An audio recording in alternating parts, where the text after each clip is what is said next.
शादी में जाना है हल्दी सेलिब्रेशन के लिए, तो फिर हल्दी सेरेमनी के लिए, बहन की शादी हो, फ्रेंड की शादी हो या फैमिली फंक्शन हो, तो हल्दी सेरेमनी में बेसिकली हम येलो ड्रेस तो कैरी करते ही हैं। तो इसके लिए स्पेसिफाइड आज का ये मेकअप लुक होने वाला है। तो मैं कर रही हूँ अपना स्किन प्रेप, बिकॉज मेकअप से पहले आपको स्किन प्रेप तो करना ही है। अब इसके लिए मैंने लिया एक नॉर्मल सा रोज वाटर टोनर और उसके बाद मैं अप्लाई कर रही हूँ फेस सीरम।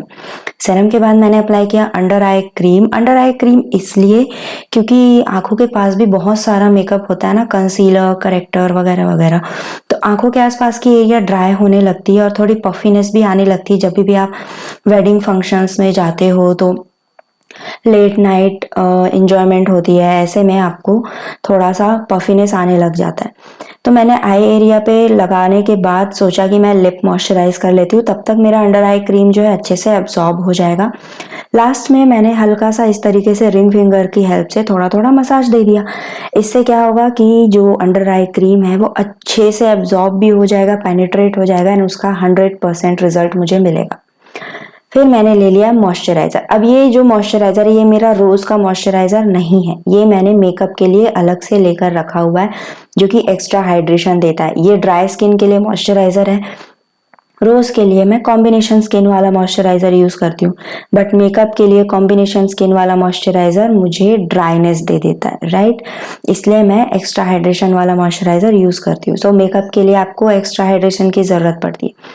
थोड़ा सा ऐसे डैप कर लो ताकि वो स्किन पे अच्छे से एब्जॉर्ब हो जाए एंड लगाने के बाद आपको 1 मिनट वेट करना है। फिर हम लगाएंगे प्राइमर, ताकि मॉइस्चराइजर अच्छे से सेट हो जाए ना।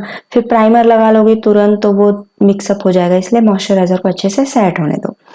प्राइमर आपको लेना बिल्कुल पी साइज अमाउंट में, कोई भी प्राइमर ले सकते हो, बट प्राइमर तो जरूर लगाना है ताकि आपका जो हल्दी सेरेमनी वाला मेकअप है वो पूरा दिन आपके फेस पे टिका रहे, बिल्कुल भी हिले डुले नहीं, चाहे पसीने की वजह से हो या फिर पानी की वजह से हो। अब मेरी आंखों के नीचे है ढेर सारे डार्क सर्कल्स, तो मैंने क्या किया, मैंने ले लिया एक ऑरेंज करेक्टर और मैं इसको लगा रही हूँ पूरे डार्क एरियाज पे। नोज पे भी थोड़ी सी डार्कनेस है, जहाँ जहाँ पे तिल के निशान है या हल्के फुल्के स्पॉट्स हैं वहां पे मैंने इसको लगा लिया। लगाने के बाद फिंगर की हेल्प से ही मैं इसको ब्लेंड कर रही हूँ, क्योंकि ये जो ऑरेंज करेक्टर ना के ब्यूटी का, ये थोड़ा सा ड्राई है तो ब्रश या स्पॉन्ज से ब्लेंड नहीं होता है। एंड फिंगर से क्या होता है, फिंगर की वार्मनेस की वजह से थोड़ा सा मेल्ट होके अच्छे से ब्लेंड हो जाता है। फिंगर से थोड़ा टाइम तो लगता है ब्लेंड करने में, बट बहुत अच्छी ब्लेंडिंग मिलती है। डैब डैब करते हुए ही मैंने ब्लेंड कर लिया। अब उसके बाद मैं इसको कंसीलर से कवर करूंगी, क्योंकि ऑरेंज करेक्टर के ऊपर अगर आप डायरेक्टली फाउंडेशन लगा दोगे तो फिर आपका जो फेस है वो ऑरेंज ऑरेंज फ्लैश करने लगेगा, स्पेशली इन डे टाइम। इसलिए जहां पे भी मैंने ऑरेंज करेक्टर लगाया उसके ऊपर मैं कंसीलर से टॉप कर रही हूँ। और उसके बाद कंसीलर को तो मैं ब्यूटी ब्लेंडर से ब्लेंड कर ही सकती हूँ, क्योंकि वो थोड़ा गीला है ऑरेंज करेक्टर से।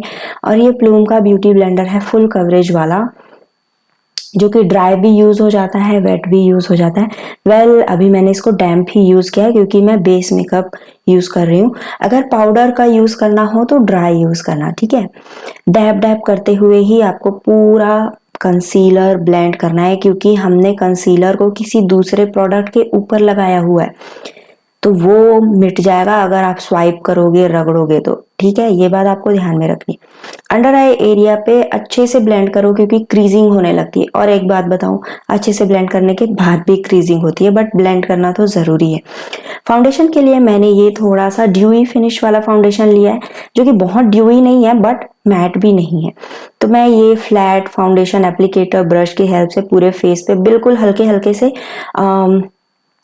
लगा रही हूँ और आई एरिया पे मैंने छोड़ दिया। लगाने के बाद बिल्कुल आप क्या कहते हैं उसको, फेस पैक लगाना, वैसे ही मैं इसको पूरे फेस पे फेस पैक की तरह स्प्रेड कर रही हूँ।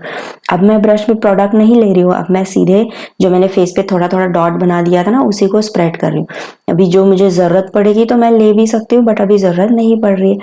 फेस एंड नेक पे भी लगाना है, ओके। नेक पे लगाना बहुत जरूरी है। तो स्प्रेड करने के बाद मैंने ये ब्यूटी ब्लेंडर की हेल्प से इसको ब्लेंड कर लिया। सिर्फ स्प्रेड करने से काम नहीं होता है, क्योंकि ब्रशेस में जो ब्रिसल्स होते हैं उसके स्ट्रोक्स होते हैं, और अगर आप ब्लेंड नहीं करोगे तो आपका फाउंडेशन सेट नहीं हो पाएगा आपकी स्किन पे अच्छे से। यहाँ पे मैंने नेक को थोड़ा सा अवॉइड कर दिया, बट आपको नेक मेकअप करना ही है, जितना हमने फेस पे लगाया हो उतना ही, क्योंकि ये जो मेकअप शूट है ये मैं नाइट में कर रही थी और नेक का मेकअप हटाने के लिए मेरे पास कोई आइडिया नहीं था उस वक्त। सो इसलिए मैंने नेक पे थोड़ा सा अवॉइड किया। आफ्टर ऑल मेकअप के बाद स्किन केयर तो ज़रूरी है ना। शुगर का ये all set to go translucent powder लिया है मैंने और इससे मैं पहले अंडर आई एरिया अपना सेट कर रही हूँ।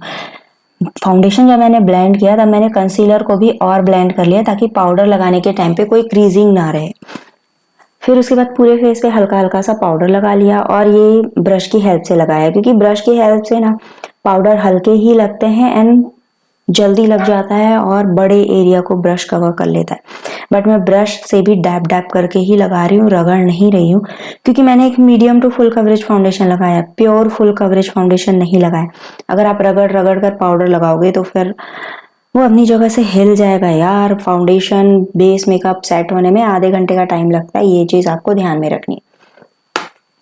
अब जरूरत है एक मेकअप फिक्सर की। आई मेकअप करने से पहले ही आप अपना मेकअप फिक्सर लगा लो और उसके बाद फेस को सेट कर लो। तो ये बिल्कुल नया था, तो 3-4 बार स्प्रे प्रेस करने के बाद ही प्रोडक्ट बाहर आया। अब ये स्प्रे को अच्छे से आप सूखने दो और उसके बाद हम करेंगे आई मेकअप। अब मैंने क्या किया, मैंने ये ले लिया ब्यूटी ब्लेंडर, बहुत हल्के से मैं सिर्फ फेस पे टच कर रही हूँ। जैसे हम फाउंडेशन ब्लेंडिंग के लिए प्रेस करते हैं वैसा प्रेशर नहीं दे रही हूँ, बहुत हल्के से कर रही हूँ। अब मैं सोच रही थी कि मैं कौन सा आई मेकअप करूँ जो थोड़ा सा डिफरेंट लगे इस ड्रेस पे। सो कलर चूज करने के बाद मैंने सबसे पहले तो ले लिया एक पीची सा शेड जो कि मैं क्रीज पे अप्लाई कर रही हूँ, और लिया है एक नॉर्मल ब्लेंडिंग ब्रश। और आप देख सकते हो आईज के जो क्रीज हैं उस पे बहुत ही प्यारा सा कलर ऐड हो गया है।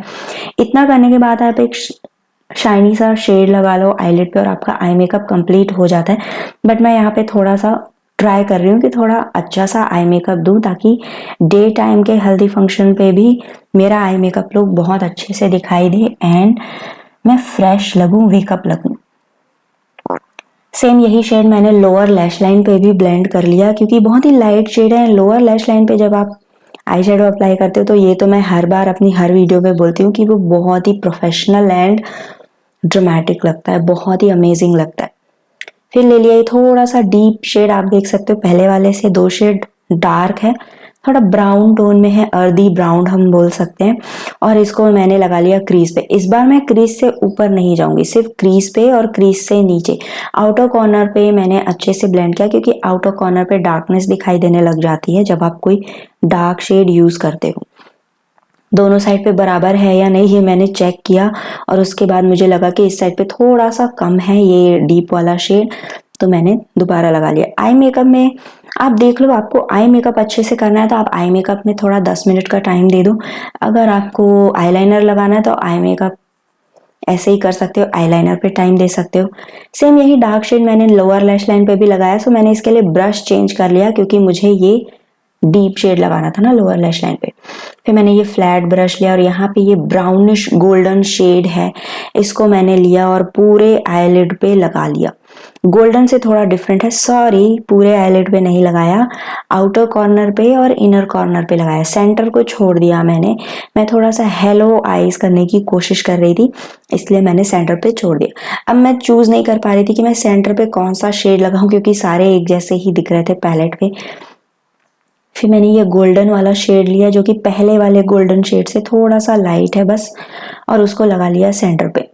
पर्सनली ये थोड़ा सा हाईलाइटेड दिख रहा था बट यहाँ पे आपको नहीं दिख रहा होगा, यहाँ पे सारा कलर मिक्स हो गया।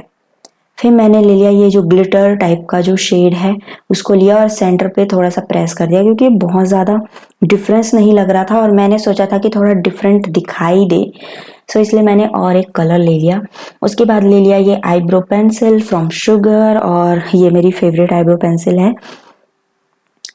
पहले मैंने आउटलाइन ड्रॉ की अपर वाली, फिर उस सेंटर को फिल कर लिया, जितने भी गैप्स थे ना आईब्रो हेयर्स के बीच में सबको अच्छे से फिल कर लिया। और उसके बाद इस पेंसिल के दूसरे साइड पे दिया हुआ है स्पूली ब्रश, जो कि बहुत ही अच्छा इनोवेशन है। ऐसे ही आईब्रो पेंसिल्स यूज़ करना मैं प्रेफर करती हूँ जिसमें स्पूली ब्रश भी दिया हो। प्रोडक्ट लगाने के बाद आप इस तरीके से कॉम्ब कर लो हेयर ग्रोथ की डायरेक्शन में और आपके आईब्रोज कंप्लीट हो जाते हैं। टिप्सी ब्यूटी का ये आईलाइनर है जो कि मुझे बहुत पसंद है। वन साइड पे आईलाइनर है, वन साइड पे काजल है। हाँ, वो बात अलग है कि इस पे लिखा नहीं हुआ है। हर बार मुझे दोनों साइड्स ओपन करके देखने पड़ते हैं कि किधर काजल है और किधर आईलाइनर। छोटी सी विंग बनाई है मैंने क्योंकि विंग आईलाइनर मुझे बहुत पसंद है एंड पतली सी छोटी सी, बस एक आप बोल सकते हो फॉर्मेलिटी के लिए विंग बना दी है एंड वो काफ़ी प्रिटी भी लगते हैं। साड़ी में मोटी विंग भी अच्छी लगती है, पतली विंग भी अच्छी लगती है। इंस्टीड आपने साड़ी कैसी पहनी है इस पे डिपेंड करता है, क्योंकि यहाँ पे मैंने थोड़ी ट्रेडिशनल वाली साड़ी पहनी है, मॉडर्न नहीं है, सिंपल साड़ी है, तो यहाँ पे मैंने पतली सी ही विंग बनाई है। अगर आप प्रिंटेड ड्रामेटिक या इंडो वेस्टर्न टाइप की साड़ीज पहनते हो तो आप मोटी विंग भी बना सकते हो। थोड़ा सा स्ट्रेच करके मैंने अपनी विंग को लंबा करने की कोशिश की, क्योंकि इसके जो निब है ना, पेन वाली निब, वो थोड़ी मोटी है तो मुझे पतली विंग नहीं मिल रही थी। काजल वाली साइड पे ले लिया और उसके बाद आई लाइन को टाइट किया मैंने अपने और लोअर लैश लाइन पे भी काजल लगा लिया।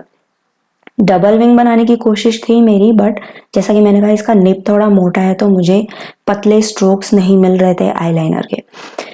लास्ट में मैंने लगा लिया मस्कारा। सो ये फेसेस कनाडा का मस्कारा है जो कि बिगनर फ्रेंडली है एंड आपको बहुत ही अच्छे से लैशेस सेपरेट करके देगा एंड बहुत ही नेचुरल लगता है। तो ये आप मस्कारा ज़रूर ट्राई करना। मस्कारा लगाने की ट्रिक एंड टेक्निक मैंने ऑलरेडी अपने चैनल पे शेयर की है, शॉर्ट में भी शेयर किया हुआ था। आई मेकअप हो गया मेरा यहाँ पे कंप्लीट। अब फेस मेकअप भी हम कंप्लीट कर लेते हैं। पर्पल का ये जो blush contour and highlight palette है, इससे मैंने ले लिया ये कंटूर वाला शेड और अपने फेस पे लगा रही हूँ मैं कंटूर। मुझे ना बहुत ही ज़्यादा चिजल्ड एंड शार्प कंटूर पसंद नहीं है। कभी कभी मेकअप की डिमांड होती है मेकअप लुक की तो मैं कर लेती हूँ, बट वो बहुत रेयर केस में होता है। मुझे नेचुरल एंड नॉर्मल कंटूर ही पसंद है, बस इतना कि मेरा फेस थोड़ा सा शेप अप दिखाई दे। ब्लश भी इसी पैलेट से ले लिया। इसका ब्लश जो है ना पैलेट में बहुत लाइट दिख रहा है बट स्किन पे लगता है। अदरवाइज मुझे ऐसा लगा था जब मैंने ये पैलेट खरीदा था तो कि ये ब्लश तो मेरी स्किन पे दिखेगा ही नहीं, बट दिखता है। हाइलाइटर इसका बहुत ज़्यादा वार्म है, बहुत ज़्यादा डीप है, इसलिए मैंने दूसरा पैलेट ले लिया हाइलाइटर का। ये है इनसाइड कॉस्मेटिक का हाइलाइटर पैलेट। ब्रश को मैंने थोड़ा सा क्लीन किया पहले, पर वो क्लीन हुआ नहीं, सो मैंने फिंगर से ही अप्लाई कर लिया और ब्लेंडिंग ब्रश यूज़ करने की कोशिश थी मेरी, बट वो क्लीन नहीं हुआ। एंड ये हाइलाइटर बहुत अच्छा है, सस्ता है और बहुत ही स्मूथ है एंड आसानी से ब्लेंड भी हो जाता है, तो फेस पे बहुत नेचुरल लगता है। 4-5 शेड्स आपको मिल जाते हैं। फेसेस कनाडा का बियॉन्ड शाइन लिप ग्लॉस है ये, और ये जो है मैंने नया ही खरीदा था और मुझे बहुत ही पसंद आया। वैसे तो इसे लिपस्टिक के ऊपर लगाना होता है, बट मुझे ज़्यादा लिपस्टिक का कलर नहीं चाहिए था, डे टाइम का मेकअप था, मैं हैवी मेकअप नहीं करना चाहती थी, सॉफ्ट एंड सटल मेकअप करना चाहती थी, इसलिए मैंने सीधे ग्लॉस को ही लगा लिया, जो कि आपको एक शेडेड लिप बाम से भी मिल सकती है। सो मैंने इसका दूसरा लेयर भी लगाया ताकि थोड़ा सा और शेड मिल जाए and it looks really pretty. फिर उसके बाद मैंने अपने एसेसरीज लगा लिए, बिंदी लगा ली और ये हो गया मेरा मेकअप लुक कंप्लीट। इयररिंग्स भी पहनने थे यार। बिंदी मैंने लाल वाली लगाई तो मुझे लगा थोड़ा सा गर्ल्स के लिए ऑकवर्ड हो जाएगा, इसलिए मैंने स्टोन वाली बिंदी लगाई ताकि ये मेकअप लुक गर्ल्स भी क्रिएट कर सके, मैरिड भी क्रिएट कर सके। So this is my final look. आप प्लीज़ मुझे कमेंट करके बताना कि आपको ये मेकअप लुक कैसा लगा। एंड इस वक्त मैं अपने चैनल्स पे सारीज पे पूरे मेकअप लुक्स क्रिएट करके 1 बाय 1 डालती जा रही हूँ क्योंकि wedding season is on. Thank you so much guys, thank you so much for watching. Give away चल रहा है, नीचे डिस्क्रिप्शन से पार्टिसिपेट कर लो।